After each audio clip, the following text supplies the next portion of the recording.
আর আমি বাজার থেকে মাছ এনেছি, এগুলো দেখো রুই আছে, এর ভিতর এর সঙ্গে কটা কাতলাও আছে।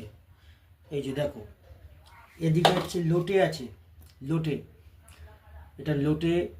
আচ্ছা, এটা হচ্ছে রুই আর কাতলার মাথা দেখছো। আচ্ছা, এটা হচ্ছে কাতলা, দেখো কাতলা এখানেও কিছু আছে, ওখানেও কিছু আছে। আচ্ছা, এটা চেলা আছে, এটা রুই এই চিংড়ি আছে। আচ্ছা, এদিকে হচ্ছে এই যে পার্শে আছে, বড় বড় পার্শে এই যে। আচ্ছা, এদিকে দেখো আমোদি আছে, গাংমুরল আছে। এই সব মাছ ফ্রিজে গ্যারেজ হবে। আর যারা যারা হচ্ছে মাছ খাওয়ার খুব ইচ্ছা, আমার বাড়ি চলে এসো, ভালো ভালো মাছ খাওয়াবো। আমি অক্ষয় আপনাদেরকে দেখাচ্ছি কত কত মাছ। এইসব মাছ হচ্ছে আনা হয়েছে বাজার থেকে, এনে এবার ধুয়ে সব ফ্রিজে গ্যারেজ হচ্ছে। যাদের যাদের মাছ খাওয়ার ইচ্ছা আমার কাছে